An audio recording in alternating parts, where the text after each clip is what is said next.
But you know the first step is to get this house ready? Because when you conquer what's happening in your body, then you are now qualified to help others. See yourself as a health coach. I do not believe that you need to go to university and become a doctor. I do not believe that even some of the courses that are available are that necessary, because many of them have components in there that are not in line with God's Word. And so the two main textbooks that we're going to use this week are the Bible and the book, The Ministry of Healing. And you may not all have a ministry of healing, but I also know that it's not hard to get. You might have an app on your phone. Yeah, and I know when I'm memorising, I really enjoy those apps on the phone if I'm travelling, because you can just go there. But the page that I want to target is page 127 of the Ministry of Healing. Now, I'd like to encourage everyone, not necessarily this week, not necessarily these 10 days, but to begin memorising the 2 paragraphs on page 127 of the Ministry of Healing, because it's in a nutshell. Now, the other thing that I also noted with Benj was the importance of physical law. And I'd like to give you a quote. It's found in page 347 of Christ Objects Lesson, where it states there that transgression of physical law is transgression of the moral law, because God is as truly the author of the physical law as he is of the moral law. He has written his law with his own finger on every nerve, every muscle, every faculty with which we have been entrusted. And every misuse of any part of our organism is a violation of that law. Now, they're strong words, aren't they? Mm-hmm. They're very strong words. Does that mean not drinking enough water is equal to that thou shalt not steal? No, I'm not going to debate over that one, but I'm just giving you the prophet's words here.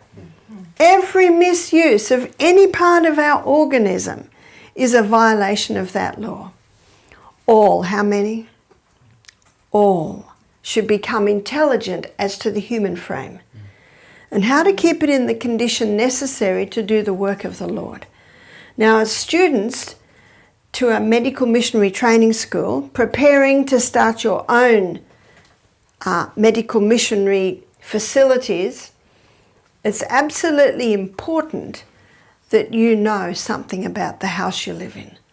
All should become intelligent as to the human frame and how to keep it in the condition necessary to do the work of the Lord. And we're going to be going very deep in the anatomy and physiology, because what I want to make sure I give you this week, and if I don't, I want you to question me on it, is why. Why are these things so? Proverbs 26 verse 2 states that the curse causeless shall not come. Sir Isaac Newton, he became famous on that law. It was already written in the Bible though. To every action there is an equal and an opposite reaction. Things don't just happen. There is always a cause. And Galatians 6 verse 9 states, no, this is 6 verse 7. In Galatians 6 verse 7, the Bible says, "Be not deceived, God is not mocked. Whatsoever a man soweth, that he shall also reap." This is basically the law of cause and effect, isn't that true? And to every problem that happens in the body, there is always a cause.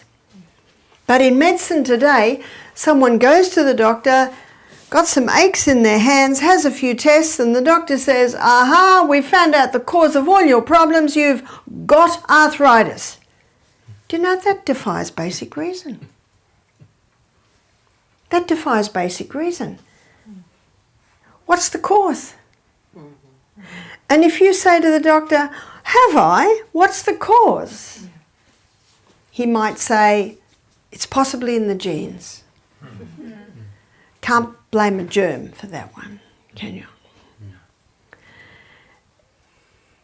It might be some mutation of some gene. But what I'm going to show you this week is it's actually much simpler than that. And I want to prepare you for when you start your medical mission facility that you will have answers. Because the people don't have answers out there. There is so much confusion today. There's been more confusion in the last 2 years than ever has there been. Isn't that true? Yeah. So let's go to page 127 of the Ministry of Healing. It starts with the only hope of better things is the education of people in the right principles.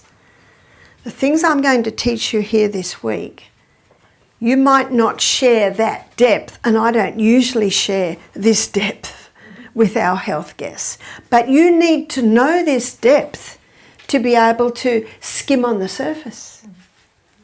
You see that? When you're going to skim on the surface, you need to know what's underneath, don't you? So that's where we're going to go quite a lot this week, is underneath. We're going to go underneath and we're going to have a look at why these things are so. Let the physicians teach the people that restorative power lies not in drugs, but in nature. And this next sentence you may know, but I'd like to challenge whether you really believe it. Disease is an effort of nature to free the system from conditions that arise because of a violation of the laws of health. Arthritis is an effort of nature to free the system from conditions that arise because of a violation of the laws of health. COVID is an effort of nature to free the system from conditions that arise because of a violation of the laws of health. Could it be that simple? It sounds simple, but as you'll see, it's a lot deeper than that. At our health retreat, we had a chemist working for us for a while. He used to tell people that he used to hurt people, now he helps them. And if anyone got sick, he'd say, "What law of health have you broken?"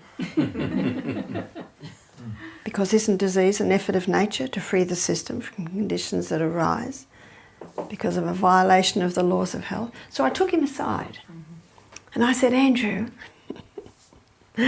please don't." But he said, I said, "Wait, do you know that person might be keeping all the laws of health today, for the last year, but 10 years ago they weren't. 10 years ago they might have been drinking, smoking. 10 years ago they might have never drank or smoked, but they might never drank water. 10 years ago they might never have drunk alcohol or smoked cigarettes, and they might be drinking their waters, but they go to bed at midnight." So I said to him, "Please be cautious what you say." What's God's number one character trait? Mercy. Merciful, gracious, long-suffering, abundant in goodness and truth, keeping mercy for thousands. Do you ever wonder why he put mercy in twice? And as medical missionaries, we need to be merciful. The three things that we use, and we'll be using them a lot this week, when you're called to help someone, history. I go way back. I go way back. Did you have a happy, healthy childhood? Did you have any sickness as a child? Did you? I go back. Dig right back. In fact, we need to all be private investigators. You see that? And you know, those little tiny bits, they all come together to make us who we are today. We look at history, we look at symptoms. And sometimes we've had people come to our retreat with a pile of tests this big. And I just carefully put them aside. And you know what I say? I'm interested in you. I'm interested in your childhood. I'm interested in what happened back there. It's like the lady that said, I've had asthma since I was 5. So I immediately think, what happened at 5? It's not rocket science, is it? I said, did anything happen at 5? We moved into another house. Oh, and we children love this house because in the lounge room, little mushrooms grew on the carpet. It's not rocket science, is it? The adults were probably okay, but the little children... And you know what happens when they walk on that carpet and move those mushrooms? Guess what they're breathing in? They're breathing in the mold spores. And what does God say to do to a house that has mold in it? Destroyed. Absolutely. Now I'm just touched on a couple of areas where we're going to go into in a lot more detail. So we look at history, we look at symptoms, and then we look at response.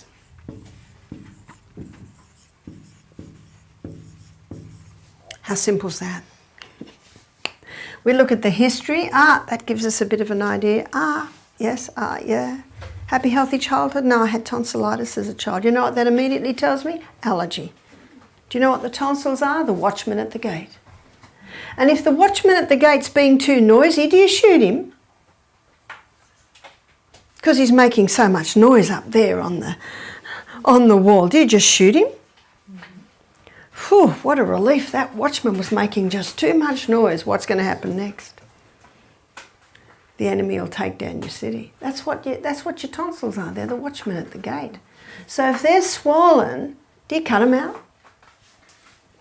What do you find out? Why are they swollen? And we'll be going into that. We're going to be looking at respiratory in detail in one of our presentations.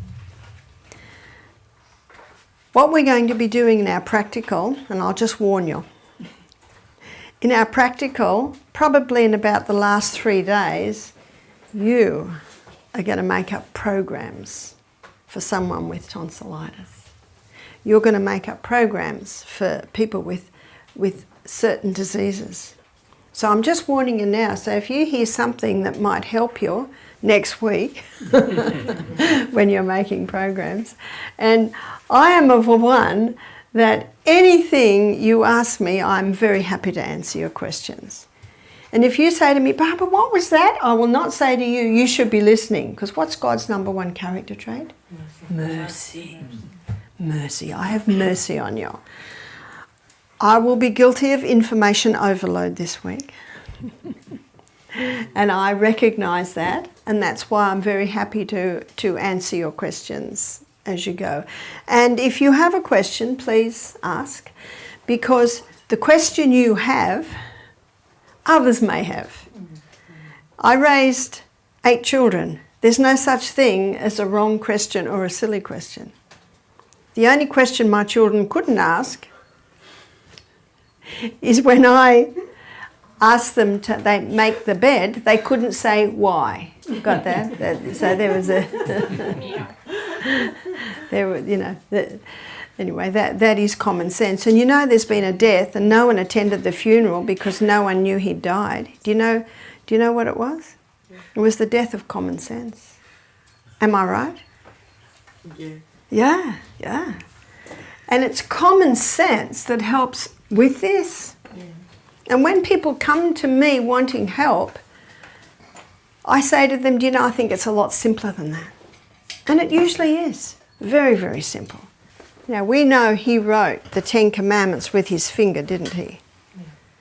So isn't it interesting to use that terminology where she says, for he is as truly the author of the physical law as he is of the moral law. For he has written his law with his own finger on every nerve, every muscle, every faculty with which we have been entrusted, and every misuse of any part of our organism is a violation of that law. All should become intelligent as the human frame, and how to keep it in the condition necessary to do the work of the Lord. Doesn't God's work suffer because the saints are sick? The saints are sick. They're the ones that have been entrusted with this gift, and they're sick. And the poor pastors, they're just busy fixing the saints. What about out there? The relationship that exists between the physical organism and the spiritual life is one of the most important branches of education. All should become intelligent as to the human frame and how to keep it in the condition necessary to do the work of the Lord. Then the next sentence is the relationship that exists between the human organism and the spiritual life is one of the most important branches of education. So this takes us a step higher. It's not just looking after this physical organism to keep the physical organism working well, but it's affecting the mind. Now, we don't have to go very far into any of these discussions before we see there's an enemy that has sown seeds. Isn't that right? Mm-hmm. There's a great deceiver out there. Revelation 12, verse 9, that great dragon was cast out, that old serpent called the devil and Satan, which has deceived the whole world. Does that mean us? The whole world. And you will find this week, you will find deceptions, not only in our toothpaste and our conditioner, but what we wash our clothes with, the fabrics that we wear, the shoes that we wear, in every area. We know there's much deception in much larger areas. But all the things I just mentioned are affecting our health. Because our skin is millions of little pores, and everything that touches that skin must be pure. That's why God says, and we know this one very well, it's Romans 12, 1 and 2, and I'm sure you know it off by heart. I beseech you therefore, brethren, by the mercies of God. How? By his mercies, that you present your bodies living sacrifices, holy, acceptable to God. Holy, acceptable to God. God is holy. Be not conformed to this world, but be transformed by the renewing of your mind. Now that gets us back to give your mind to God and allow him to teach you, because he's the greatest teacher this world has ever known. And the verse I used to quote all the time when I first started this work was Psalm 32 verse 8, where God says, I will instruct thee and teach thee in the way that thou shalt go. I will guide thee with mine eye. So when every day at your health retreat, that's what you start with. Every guest, you say, Father in heaven, you know this person personally. You know how many hairs are on their head. And you know what he said to you? I will instruct thee, and I will teach thee in the way that thou shalt go. I had a lady on the phone one day, and she had a health problem, and we went through everything, went through the laws of health. I could not fault it. And then God impressed me, teeth. Ask her about her teeth. And I said, have you had any trouble with your teeth? Oh, she said, I've got a tooth that's paining me. It's bad, and I can taste the bad coming out of the teeth. Can you see the areas sometimes we need to go? That's why we need the great God of heaven. I said, you've got to go and have that tooth out immediately. I was with my husband and his father when he was still alive, and he took us out for dinner one night at his favourite place, and it was in Maitland, this little town in Australia. And in the foyer of this facility, there were all these photographs of this boxer. I think his name was Darcy or something, and it was about the 40s. And he was famous. He'd won world titles. And of course, he was the golden boy from that town, because he was from that town. And I only saw photos of him young, so I'm intrigued. I'm reading. He died at 34. Overseas, why did he die? Tooth. A bad tooth. Hey, a bad tooth. So if you go to a doctor and you've got pains in your hands, he says it's arthritis, and you'll say, oh, I've got a tooth, look, go to your dentist. Is that right? But as medical missionaries, do you know what we do? We do the whole lot. Isn't that right? We do the whole picture. So something I always ask is, do you have any pain? And you see, that would cover the teeth. We also look at teeth because mercury fillings, they're neurotoxins. Oh, that great deceiver. At it again. Mercury fillings, mercury's a neurotoxin. Root canal fillings. Did you know that root canals are a dead tooth? What does your body try and do to dead things? Evict them. And so often a bad tooth, it's behind, or an abscess, it's usually behind a root canal. So if someone says, I've got an abscess, then I say to them, oh, I'll tell you one recently I just got yesterday. Barbara, I keep getting this pimple on my gum, inside, and I put charcoal poultice, I put this poultice. What poultice should I use? What are we going to do? Why? Why is a pimple coming? There's a reason. So then you go a little bit further. She said, I went to the dentist and he says I should have a root canal filling. Why would the dentist advise a root canal filling? Because the nerve has deteriorated. Why would the nerve deteriorate? Because there's decay in the tooth. Can you see you've got to go back? Got to go way back. You've got to dig, dig, dig. So I wrote back to her and I said, I would like to suggest that there's decay in the tooth, and that's why the nerve deteriorated, which is why the dentist wants to do a root canal, which is why a pimple's coming on the gum inside. Can you see that?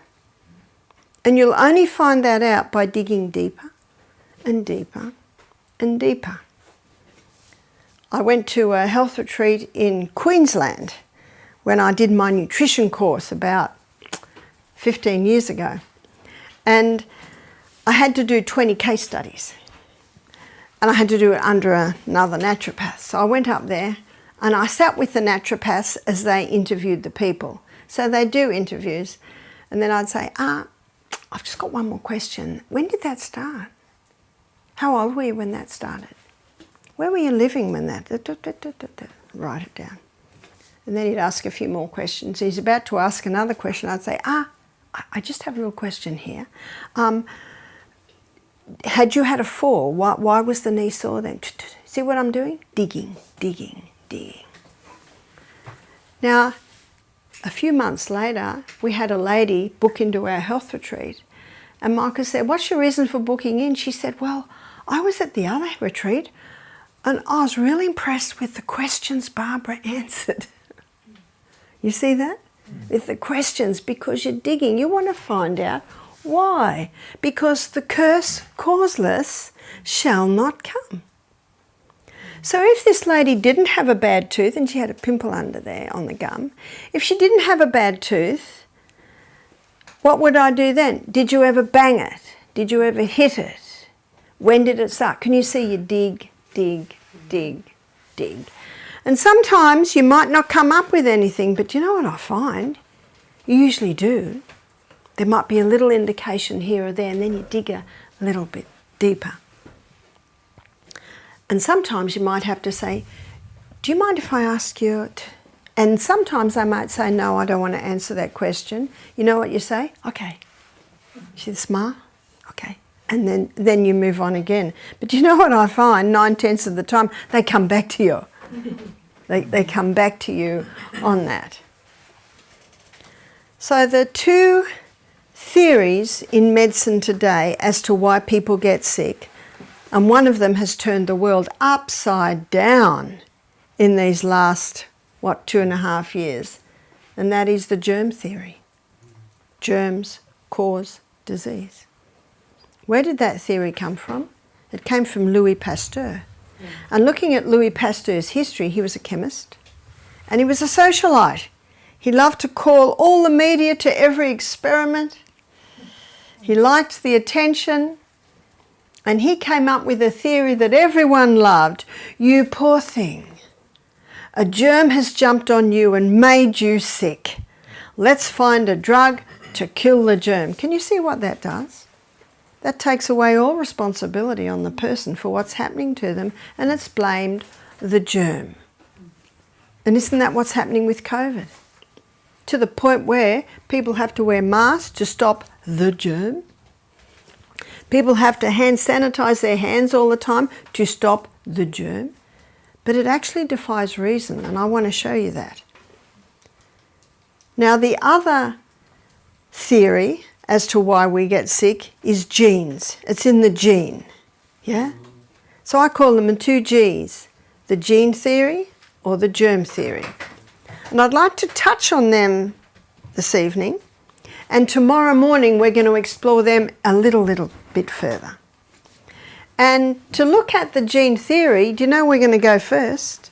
The CBD? What's the CBD? What's the central business district of the human body?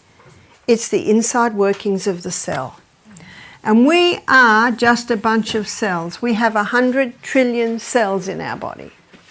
And every single cell has a nucleus, and in that nucleus is the DNA.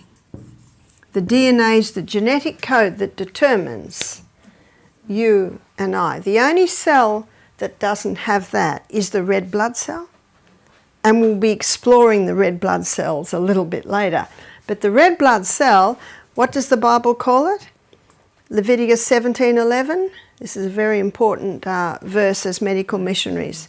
The life of the flesh is in the blood. Leviticus 17:11.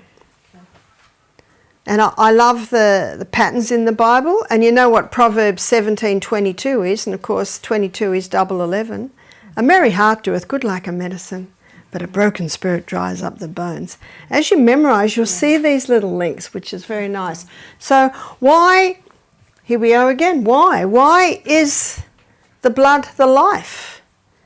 It carries oxygen, it carries nutrients, it carries water, it carries away waste. We'll be going to that more detail later in the week. And it contains red blood cells. Where does it carry the water, the oxygen and the nutrients to? The CBD. The CBD, the inside workings of the cell. The DNA stretched out looks like this, and I'm sure we've all seen illustrations of this, yeah? You've got 23 chromosomes from your mother, 23 chromosomes from your father. I gave birth to 6 children. I've got 3 boys, 3 girls. My 3 boys will never be 6 foot because look at the height of their mother. I'm only 5'2". They're taller than 5'2". I think they're 5'8", 5'9". And my girls are all taller than me because they got more of the genes from the father, who was nearly 6 foot. He had dark brown curly hair and dark brown eyes. I've got 5 blue-eyed children and 1 brown-eyed child and 1 dark brown hair child. Others are mid. I was blonde when I was younger. And he had curly hair, I have straight hair. I have 3 curly-headed children and 3 straight-haired children. Now we do it with each other. We do it with our nieces, our nephews, our children, our grandchildren. She's got her mother's nose, she's got her father's legs. 23 chromosomes from our father, 23 chromosomes from our mother. Did you know that the Bible talks about the DNA? In Psalm 139? In Psalm 139 verse 14, the Bible says, I will praise you, for I am fearfully and wonderfully made. Marvellous are thy works, and that my soul knoweth right well. My substance was not hid from thee when I was made in secret, curiously wrought in the lowest parts of the earth. Where were we curiously wrought? It's in our mother's womb, yeah? My substance, my being, was not hid from thee when I was made in secret, curiously wrought in the lowest parts of the earth. I gave birth to 6 children, but I didn't know what was going on in there. I didn't know what was going on there. I didn't have scans or anything like that. I'm cautious of all that. And I didn't know till my babies were born what sex they were going to be, anything about them. But my substance wasn't hid from thee when I was curiously wrought in the lowest parts of the earth. Thine eye did see my substance, yet being imperfect. In thy book were all my members written, which in continuance were fashioned when as yet there were none of them. In thy book were all my members written. The DNA. Do you know God doesn't have to have a big book? All he has to have in his book is our DNA. Written in there.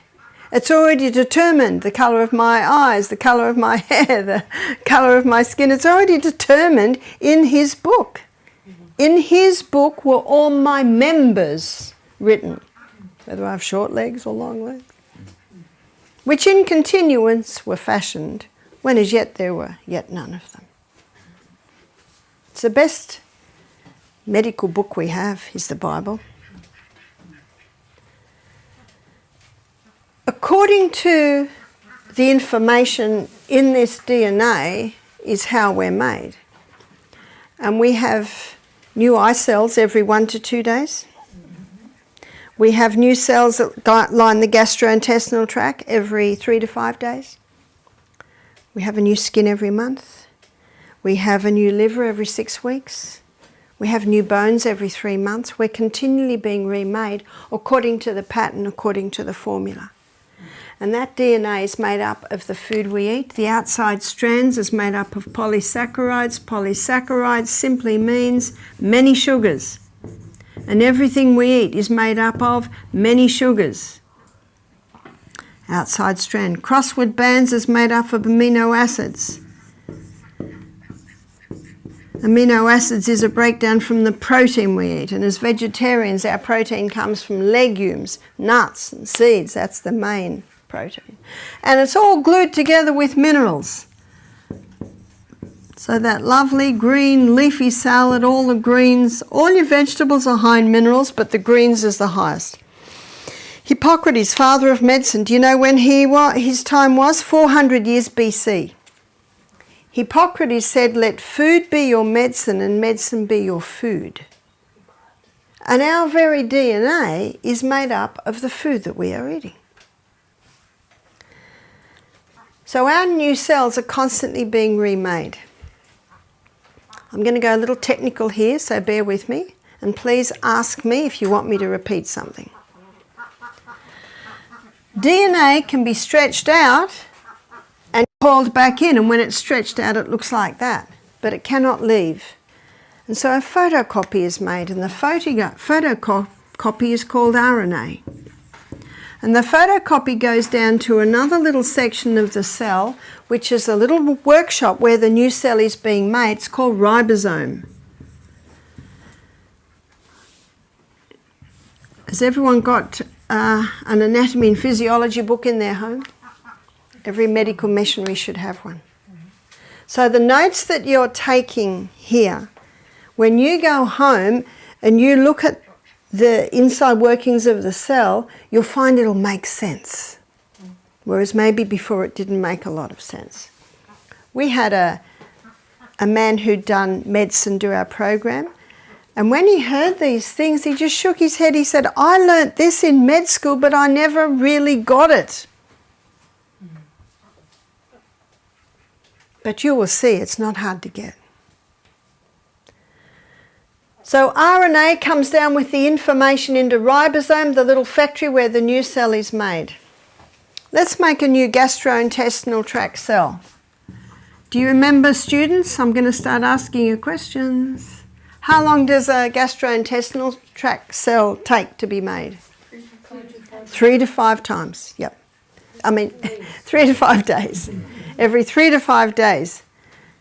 Okay, students, this is a question you don't have to answer. It's just a question I'm putting there. If that's true, how come irritable bowel, Crohn's disease, doesn't heal in, let's be generous and say 2 weeks? Is that a reasonable question? It's actually a very reasonable question, isn't it? Well, I believe that what I'm about to show you helps to understand why. But first of all, we're going to make a gastrointestinal tract cell, then we're going to make an irritable bowel syndrome cell. RNA comes down, it's the photocopy into ribosome, the new cell is starting to be made. The new cell is built up with amino acids. So let's say the first amino acid is tyrosine. Maybe the next amino acid is phenylalanine. Maybe the next amino acid is methionine. Maybe the next amino acid is lysine. We did tyrosine, lysine. Can you see what's happening here? Now, I'm giving an illustration like a jigsaw to help you understand it. But every amino acid fits into the next amino acid like a jigsaw. And every 3 to 5 days, out pops our new gastrointestinal tract cell. So what happens with irritable bowel syndrome? RNA comes down, the first block goes down, first amino acid, maybe it's methionine. Now we're ready for phenylalanine, and oh no, there's a piece of information missing. Body doesn't quite know what to do. What's supposed to go in there? The information is missing. And there's a rogue cell. And this rogue cell is always wandering around, doesn't fit anywhere, ready to poke its way in. Where'd that rogue cell come from? Environmental poisons, chemicals, genetically modified foods. All of these are causing molecules to be in our body that our body doesn't recognise. And whenever it sees a glitch, in it'll jump. So now comes along, maybe this is lysine. Where does it fit? Where is it going to fit? The usual docking position's not there, so it does the best it can. Okay, now we're ready for, let's say, this one's phenylalanine. Oh no, they're not eating enough protein. And maybe they are eating enough protein, but the gastrointestinal tract is unable to break it down properly. So if you don't break the food down effectively in your gut, it can't get into your blood. And what's the blood? The life of the flesh, the carrier of the nutrients. We're going to spend a whole morning going through the gastrointestinal tract, and I'll show you how that works. Doesn't look very good, does it? And every 3 to 5 days, what pops out? An irritable bowel syndrome cell. Now, we touched on a whole lot of things that might be the causes there, and we'll look at that in more detail when we study the gut. But what I want to quickly touch on now is why is there damage? What causes damage? 92% of DNA damage is caused by a mineral deficiency. So how could we be mineral deficient? People are eating a lot more greens today. 20 years ago, we didn't even know what kale or rocket was. There's a whole lot of greens that we're eating today, much more greens. It is true that if someone just lives on fast food, they're not getting the vegetables or the greens, which is where you get most of your minerals, so they will be deficient. But there's a lot of people eating fruits and vegetables every day and they're mineral deficient. Why? Because the soil's deficient. Yeah. And if the soil's deficient, the plant will be deficient. And if the plant's deficient, the person that eats that plant will be deficient. That's why it's important to feed your soil. Feed your soil so there's food for your plant. And then when you eat that plant, you've got it. Did you know that one organic tomato will give 9 times the iron as one conventionally grown tomato? So that's what you're looking at. The organic might be more expensive, but wow, you've got so much more nutrients in there. But there's more. It's not only that the soil's deficient, so the plant's deficient, so the people that are eating the plants are deficient. There are stimulants that people are taking that are leaching the minerals out. What are the stimulants? The stimulants are caffeine. And I would say that 80% of the guests that come to our retreat drink coffee. So then at the health retreat, you've got to be prepared in the first 24 hours to deal with a lot of headaches. And I'll be showing you in another lecture exactly why they get a headache. Caffeine not only leaches minerals, especially your calcium and your magnesium. And we'll be covering this later in the week, where we'll be looking at bones in detail, which will enable you to make up a program for osteoporosis. And you will find that bones aren't made out of calcium. There's another myth. It's another deception. It's made of 12 main minerals and 64 trace. So the worst thing you can do for bones is take a calcium supplement. Can you see this information is vital for you to know, to be able to give your guess. And when you mention just that quick thing I just did, you've got their ear.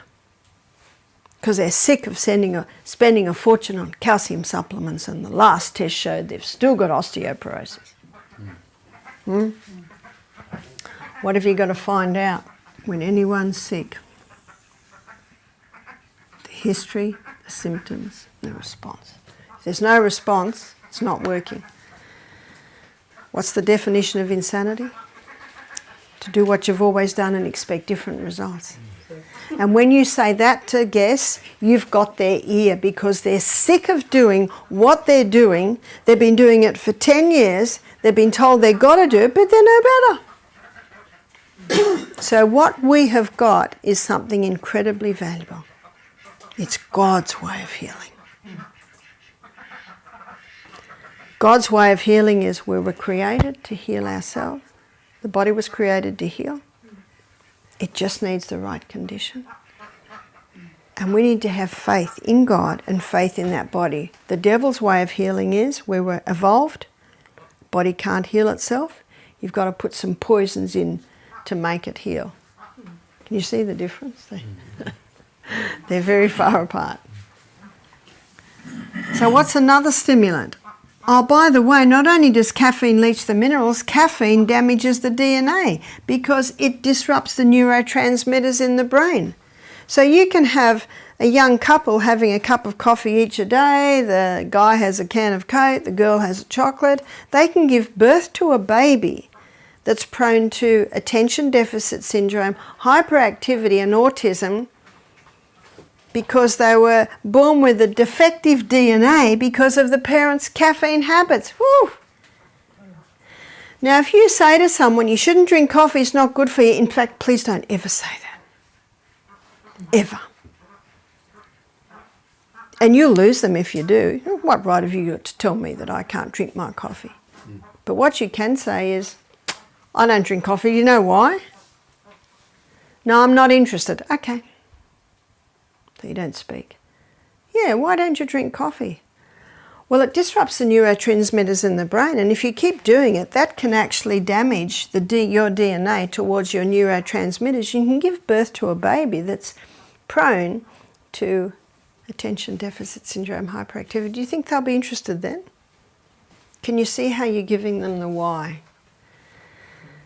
Now, I've probably touched on a whole lot of things that you haven't been able to write everything down, but we're going to explore a lot of these subjects in more detail. So caffeine not only leaches minerals, it can also damage the DNA. Refined sugar, nothing wrong with the sugarcane plant. It's the pure crystallized acid that's extracted out of the sugarcane plant. That's the problem. It goes into the body naked and it leaves the body better dressed with your minerals. In fact, one writer said it this way, and I think it's a good way to say it. Sugar leaves your body better dressed than when it went in. What's it dressed with now? Well, it's taken out of your wardrobe. It's taken some of the minerals out of your wardrobe. So when it takes the minerals out of your wardrobe, what's happening to your teeth and your bones? They're becoming deficient. Sugar not only leaches the minerals, sugar also damages the DNA. How? Causes blood sugar levels to rise dramatically and then drop dramatically, and then when the person goes down they have another lolly and then it goes up again, and this constant whiplash wears out the pancreas to the point that a couple can give birth to a baby with a defective DNA to their pancreas because of their sugar habits.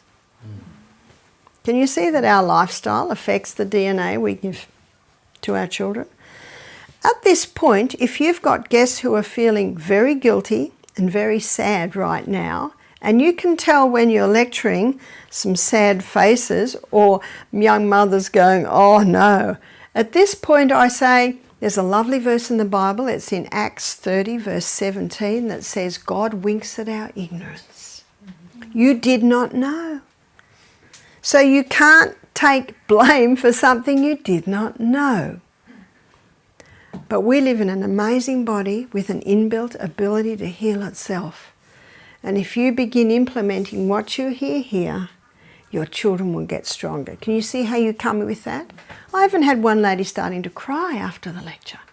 Oh, what I've done to my children. So then you must go straight away and counsel and say, you didn't know. It's not your fault. It's that rotten sugar company, that chocolate company. They're not interested in you. They're only interested in your money. But you know, it's worse than that. There's a great deceiver behind there who wants to destroy you. We all know what 1 Peter 5 verse 8 says. Know ye not that your adversary, the devil, as a roaring lion, walketh about seeing whom he can devour. That's what he wants. He wants our destruction. Now you can't share that with every guest. The atheist isn't too excited when you share that with them. Discretion is needed. That's why God says, I will instruct thee and teach thee in the way that thou shalt go. He said, I will guide thee with mine eye. Another stimulant is alcohol. I often say this, I read this from the Australian Health Department 10 years ago, there's no safe dose of alcohol. Alcohol is a neurotoxin. Children being born today with fetal alcohol syndrome from parents that have 2 drinks a week. You familiar with Dr. Neil Nedley? Yes. In his book Proof Positive? Fantastic resource is that book for us medical missionaries. And I got that information out of that book. So excellent resource is that book. Now I also know that people get, and you might have experienced this, I was at ASI in Florida one year, you know, thousands of people there. And so I always go to the health lectures. You probably know I'm interested in health, so I went to the health lectures. And there'd be Dr. Such and Such, and he's got a PowerPoint there, and he comes up with the first graph, that's interesting. Second graph, third graph, fourth graph, fifth graph, and you're just getting sick of graphs. Now, I don't think that it means you don't use graphs, and you might be savvy to do a PowerPoint, and PowerPoints can be excellent, especially when you're starting, because it's a prompt for you and it also helps, you know, attract your students to what's happening. And I certainly think a graph or 2 doesn't hurt, but beware of over-graphing people. You will lose them. And I'm interested in health, and I'm starting to fall asleep within 20 minutes. And I had a young woman come to me at ASI and she said, Barbara, I want to tell you something. She said, I used to do the PowerPoints and all the graphs, and I did notice people started falling asleep. So she said, now I use the whiteboard. She said, I use the whiteboard now. Because you can see what you can do from a whiteboard. You lead the people on. The people are interested. What's coming next? What's coming next? But it doesn't mean you don't have PowerPoint. You know, you can get some very nice PowerPoints. Alcohol leaches the minerals. Alcohol damages the DNA. There is no doubt about that. Tobacco. Children are being born today with more alveoli damaged. And the honeycomb shape around the alveoli has holes in it. And overall, less alveoli. Alveoli, those little, and I'll be drawing them a little bit more detail, especially when we go into the respiratory. You've got, I think it's 300 million alveoli in your lungs, and that's where the gas exchange takes place. So children born to smoking parents, that's happening. One girl said to me, Barbara, I stopped smoking when I fell pregnant. And I said, well done. But unfortunately, there's already been some damage done. You see, it's the DNA that comes through. But you have to congratulate her for not doing it through pregnancy. Because did you know that every cigarette smoked, at that split second, that baby's deprived of oxygen? That's why they often find that babies born to smoking mothers, they're not as big. So these are the stimulants that leach the minerals out and also damage the DNA. We're looking at what causes damage to the DNA. Genetically modified foods. Unfortunately, I know in Australia and America, Monsanto is so big, he wins every court case where we're trying to get GMA put on the package. Have you noticed it's not there? Because they win every court case. So how do you know if something's genetically modified? Organic. Because an organic farmer loses his organic status if he uses genetically modified foods. So grow as much as you can. We always get non-hybrid seed. I'm the gardener at Misty Mountain Health Retreat, and before I left I was busily getting that garden ready for going away, and the winter's coming so the weeds don't grow as much. We don't get snow but we get frost. And I don't know if you're familiar with Mizuma. Mizuma is a Japanese green and it's purple and it's sort of feathery and it's got a tiny bite to it. It's just lovely through your salad. I don't know, Casper, if we had it when you were there, but we've always seemed to have Mizuma in the garden. Because my son, when he was gardener about 5 years ago, he planted a whole bed of it. In fact, we were selling as much as we could buy of other foods. Isn't it great when you can do that? Well, the Mizuma must have gone to seed last year because we dug over about 4 big beds and must have been 3 or 4 days later, it's just a carpet of Mizuma. Yes, I had to hoe it back in the ground because we do want to eat more than Mizuma. So you can Google Mizuma, have a look at it. I think you can get purple Mizuma and it's just like a green, but it's got a little bit of a pepper in it. Yeah. How do you spell it? Mizuma, I think it's Mizuma, I think it's just that. Yeah. Mizuma. Is it a grass or a... It's a green. It's a green leafy vegetable. All right. But it's not very green, it's purple. But those dark greens and those purples, they're great sources of iron. So have organic as much as possible. Genetically modified foods is when the DNA of 2 species is spliced together to produce something that they want. Do you know what that means? It can splice into your DNA. And mutation of DNA basically is a contributing factor to cancer. Chemicals. We're going to go into areas with chemicals that you never ever probably thought about. Be careful of the clothes that touch your skin. Let me give you the name of 3 chemical fabrics. Polyester, acrylic and nylon. They're chemical fabrics. But I've got some good news. I've borrowed this little top because the airlines have lost my bags. And I was so excited to read the label. It's cotton and modal. Modal is the cellulose spun from the birch tree. Rayon is from wood pulp and so is viscose.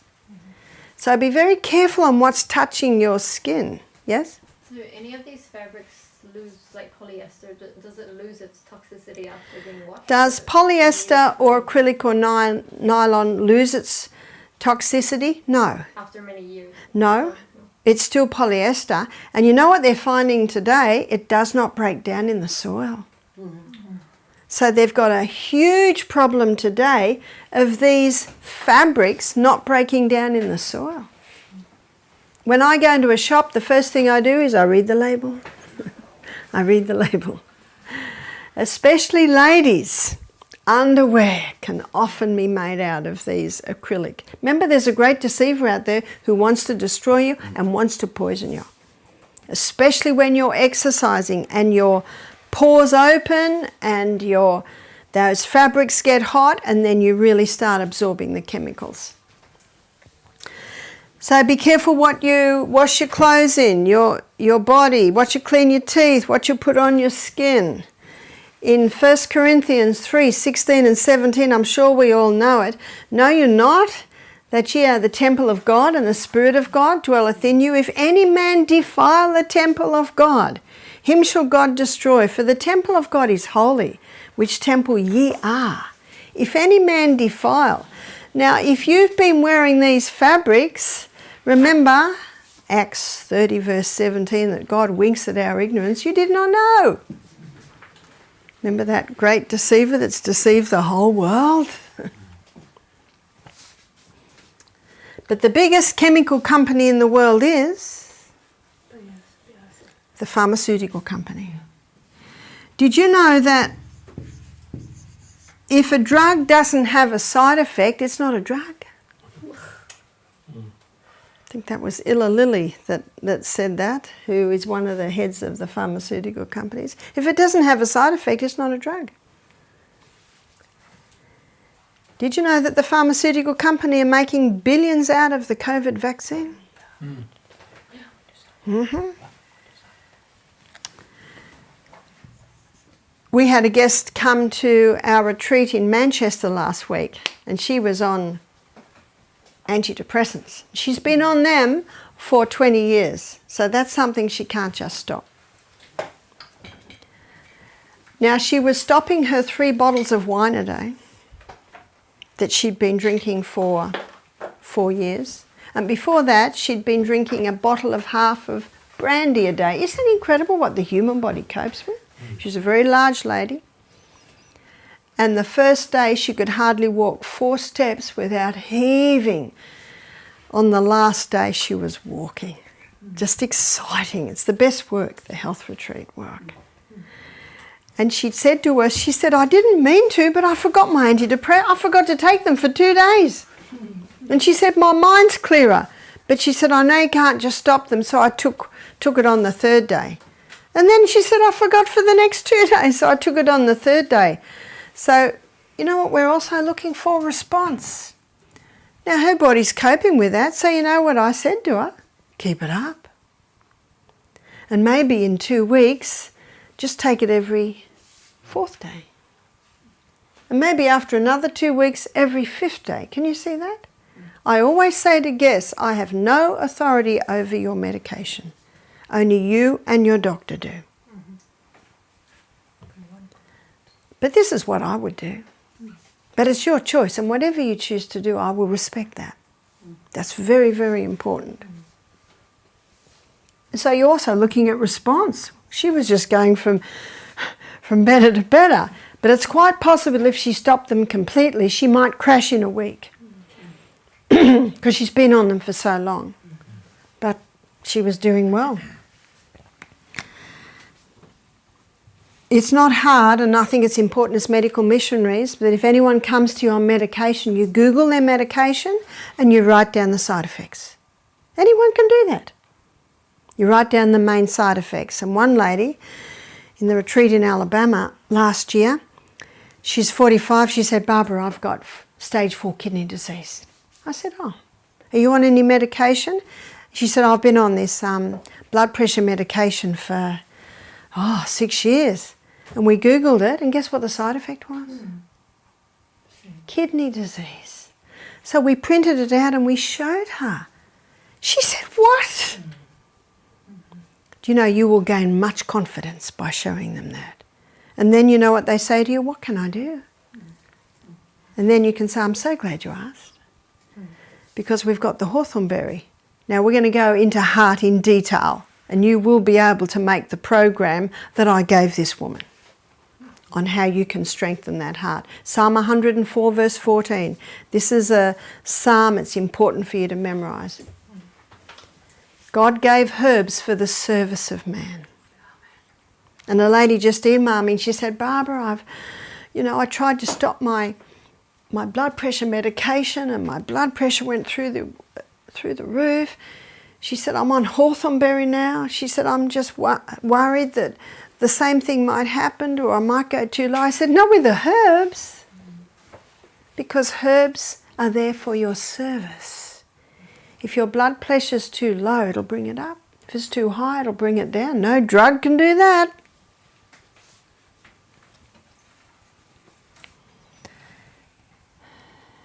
Monosodium glutamate is a toxic poison. What is it? Monosodium glutamate. It's like a flavour enhancer. In fact, this is one name they give it now, natural flavour enhancer. That almost sounds healthy, doesn't it? What are we looking at here? We're looking at things that damage the DNA, which explains why many people aren't healing today. How can you heal the DNA? Make sure you're getting lots of polysaccharides, lots of minerals, lots of amino acids. And we'll be looking at that in detail when we look at food. Mold.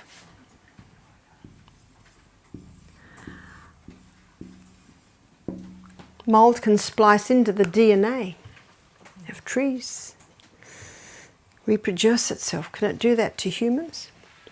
I'm just going to very lightly touch on a principle now, which I'm going to explore in great detail tomorrow morning, because I think you've done very well to be awake for so long.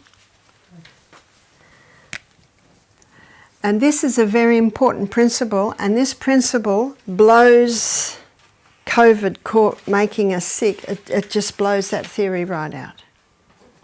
Microorganism. Mold is a microorganism, and there are many different microorganisms. Microorganisms are everywhere. There's microorganisms in the air, everywhere. We're breathing them in and out constantly. And there are 10 times more microorganisms in the body than cells. How many cells in the body? 100 trillion. So there are 10 times, I haven't done that maths, 10 times more microorganisms than cells, and there are 10 times more microorganisms in our gastrointestinal tract than anywhere else in the body. And we'll look at that in detail when we go through the gut. And they're there. God put them there. They're an important part of living, running organism, but whenever cell damage happens, these microorganisms have the ability to change roles.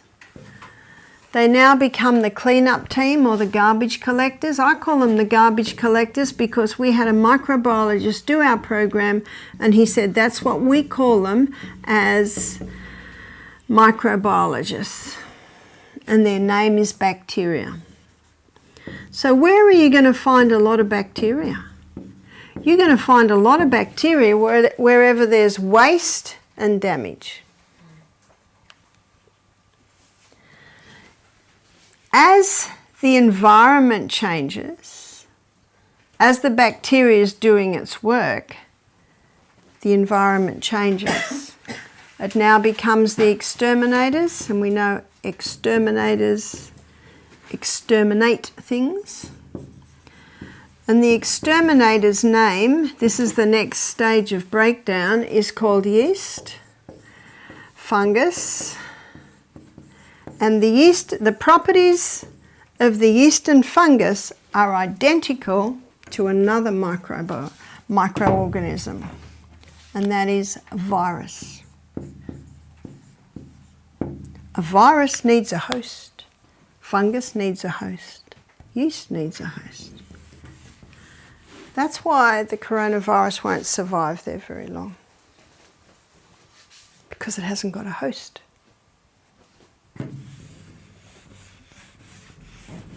The coronavirus is 1 micron.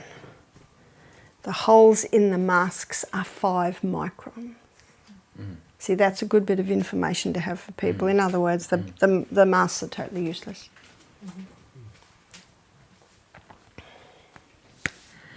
As the environment changes, so do the microbes.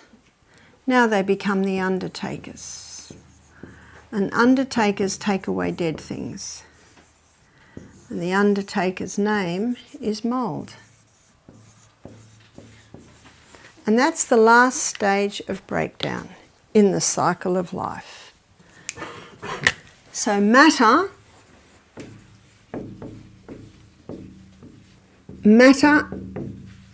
is brought back to dust through the action of these microorganisms. Genesis 3:19 says we come from dust, we go back to dust, we're dust. And there's that lovely verse in Psalm 103, he knows our frame, he remembers that we are dust. Because that's what we're brought back to, dust. What brings us back to dust, students? The cycle of life.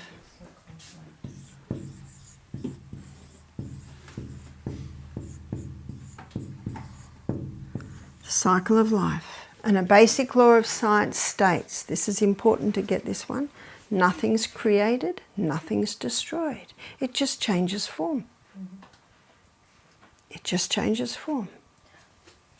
And isn't that why we have compost bins? I'm sure you have compost bins here, is that right? Here is the plant, here are its roots. And when I put compost into my soil, and I always put compost into my soil after one crop, because a tomato plant will take nutrients out of the soil. And so before you put another crop, and I usually alternate tops and bottoms, so carrots and tomatoes, alternate your roots and your tops because different things are taken out. But before another crop goes in, you've got to feed that soil. And the best feed is compost, and I'll show you why. So when I put compost into the soil, I'm putting in microorganisms. Because once these microorganisms here have brought the matter back to dust, remember they're changing roles. We change roles all through life. You probably noticed when I arrived here, I was dressed for the middle of winter. And I had to quickly change. Why did I change? Because it's warm here. We change roles according to the environment. I'm not dressed now the way I'm dressed when I'm digging in the garden, when I'm swimming in the lake. I'm not dressed now the way I'll be dressed for my daughter's wedding next year. We change roles according to the environment. So do the microbes. So do the microbes. They change roles according to the environment. Now, if it suddenly drops to 11 degrees tomorrow, I might put my winter woolies back on. We change roles according to the environment. So do the microbes. So once they've brought matter back to dust, they're waiting in the dust for their next job. So with my compost bin, we're putting scraps from the kitchen, we're putting weeds from the garden, and I like to alternate the heavy scraps from the kitchen with the stalks from the old corn plants, with the stalks from the broccoli plants, and that aerates it a bit. And maybe the farmer down the road who doesn't give any chemicals to his cows will collect cow manure and put some of that in the compost. And these microorganisms are going to bring everything back to dust. You look at the apple tree. See the flower? How does the flower grow? Under the action of microorganisms. And then out of the flower comes an apple, under the action of the same microorganisms. But the apple's not ready to eat. It must ripen. How does it ripen? Under the action of the same microorganisms. They change roles according to the environment. But no one eats the apple, so what happens to it? It rots. Is that right? Yeah. It rots under the action of the same microorganisms. They just change roles according to the environment. Louis Pasteur said, it's only ever a bacteria and it only ever will be. It only ever is a fungus or it only ever will be. It's called monomorphism. Monomorphism means one form. But Antoine Beauchamp, 6 times professor, a contemporary at the time of Louis Pasteur, he presented pleomorphism. I have just presented for you pleomorphism, many forms. And that's why my compost bin works, because of pleomorphism, yeah? Is it an epigenetic change that is taking place, or how do you explain that change into polymorphism? Well, it's just the cycle of life. It's the cycle of life. The word epigenetics is interesting, which is the effect of lifestyle on our genes. But this is different. It's the cycle of life. See, let me give you an illustration in Australia. A cat dies in the bush. And what happens is the kookaburra has a nibble, the dingo has a nibble, the dung beetles come up, take a bit, the blowfly lays its maggots, they do a bit of a clean up to bring cat back to dust. What Antoine Beauchamp did, he put a dead cat in an airtight container. No dingo, no kookaburra, no blowflies, no maggots, dung beetles. After 4 months he opened it and it was dust. What had brought that cat back to dust? It was the microorganisms that are an integral part of living, running cat. Upon death of the organism, that's the ultimate cell damage, they take off their suit of clothes, so to speak, put their rubber gloves and apron on and start the work. They're the garbage collectors. They're just opportunist organisms. They're just going to be active where there's something to clean up. As the environment changes, they change till eventually they have done what God designed them to do, which is bring matter back to dust. What does the preacher say at the funeral? Ashes to ashes, dust to dust. It's the cycle of life. With great excitement, Antoine Beauchamp took the dust from the dead cat and put it under a microscope. It was alive with microorganisms. Remember, nothing's created, nothing's destroyed. And that's why I put compost in my garden. Because the microorganisms that were part of developing the carrot, it's not all eaten, it gets put in the compost bin, then those same microorganisms bring it back to earth, and then I put that earth into my garden. Now they play another role. Now those microorganisms are responsible for the breakdown of the minerals in the soil. They are also responsible for the absorption of the minerals out of the soil and into the plant. They protect the plant against harmful pathogens. And they nourish the plant. That plant knows that it needs those microorganisms, so 50% of the fuel that the plant makes from photosynthesis, it sends back down to the roots to feed the microbes. And you would have read where Ellen White says the law of service is written on every plant. Every plant grows for one purpose, to create apples for you and me, to create rocket for you and me. The law of service. Because that plant knows it needs those microbes for this. That's why organically grown fruits and vegetables has a far higher nutrient content, because of the microbes in the soil. I have 3 compost bins. One I'm adding to, one sitting, waiting for the cycle of life to bring it right back to dirt, and one I'm taking from. And I know this one's ready to take from because pumpkin plants are coming out. Poor plants are coming out. They're the best pumpkins too, aren't they? So what I did last year, I just kept throwing the pumpkin vine over the back of the compost bin and let it run all the way down the back. Oh, when I was picking pumpkins, Jap pumpkins this big from that pumpkin plant. They said, we dig it out. I said, just wait. The frosts aren't here yet. This pumpkin, let it just get a little bit bigger. And it was being well fed because its roots were in the compost. And why is the compost so rich? Because of these microorganisms. Now the last thing I'm going to show you, and I'm going to touch on this again tomorrow, because for most people this is very new. I trained as a psychiatric nurse. Germs cause disease. That's what we were taught. And if anyone was sick, we've got to give them a drug to heal them. And they've got an infection, they must have an antibiotic. No. Why? Why is it there? They're only going to hang around where they're getting well fed. So if you give a body an environment that is strong, clean, healthy, well nourished, there's nothing for these guys to do. Now I'm going to take this one more place before we finish tonight.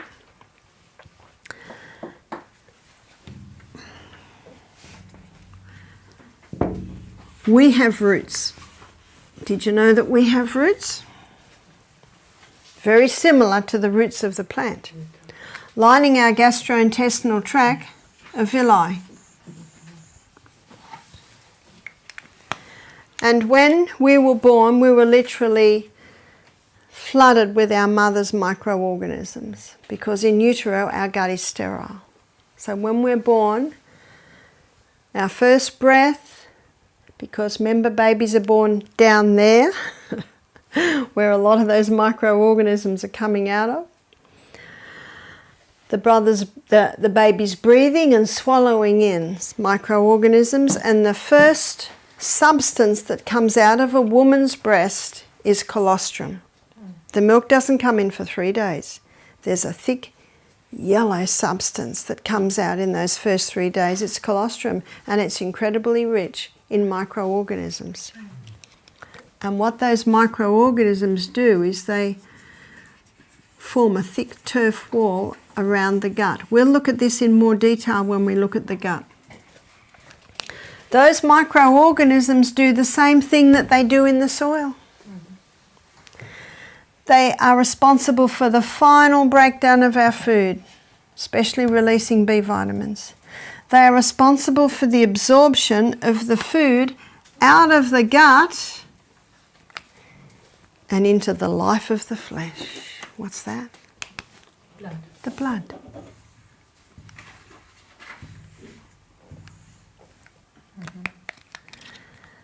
So not only are they responsible for the final breakdown, but they also are responsible for getting the food out of the gut and into the blood. These microorganisms protect the blood against any harmful pathogens that might be in the gut. These microorganisms nourish the cells that line the gastrointestinal tract. What an amazing process. You're starting to see that they're not our enemy. This isn't our enemy. This isn't our enemy. This isn't our enemy. Neither this nor this. If they're out of control, we've got to put the detective hat on and find out why. If your garbage bin is smelling, you don't put a white cloth over it, a vase of flowers, and spray sweet-smelling perfumes around it, do you? No, you open it, you empty it a long way from the house, you clean it out, put it back in the kitchen, no need for white cloths, vases of flowers, or sweet-smelling perfumes anymore. Why? Why is my garbage bin so smelly? Why? Because remember, the curse causeless shall not come.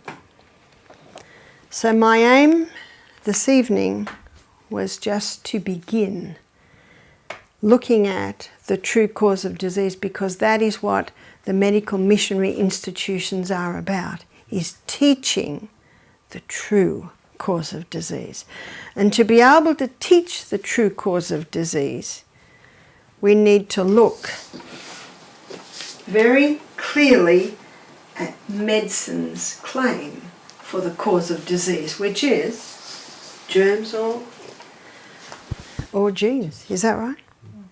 Mm-hmm. Very much so. So I have given you enough for your little grey cells to contemplate. And every day we'll be building a little bit more. And I touched on a few things that may have puzzled you in your mind, but I can just about promise you that we will be exploring all of those aspects in these 10 days. And if in the early morning or while you're going off to sleep a question comes, please write it down. Write down your questions. I received a lot of questions, and I really think that as we go through this, you'll find that they will be answered. And if they're not, we can certainly address them. Because our aim is to give you a crash course on being your own doctor this week. Yes? You talked about a lot of different negative stimulants. What about refined salt? Yes, we'll be pursuing refined salt this week and looking at why it is so bad. But basically, very quickly, seawater has 92 minerals and refined salt has 2. So immediately we've got a problem. Immediately we've got a problem. Yes?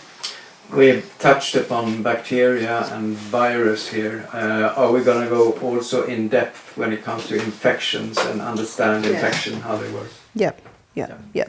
Because there is a reason.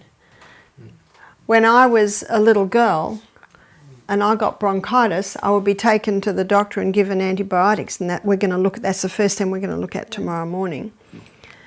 And then when I became a nurse and I didn't live a very good lifestyle, I didn't become a Christian until I was 25, and I'd get a cold, I'd start coughing up yellow, I'd think I've got an infection. That's what we were taught. You have to go to the doctor and get an antibiotic. But tomorrow, one of the first things we're going to look at is what is an antibiotic? Where did it come from? And its role on the planet. And did God make antibiotics? So thank you for your attention tonight.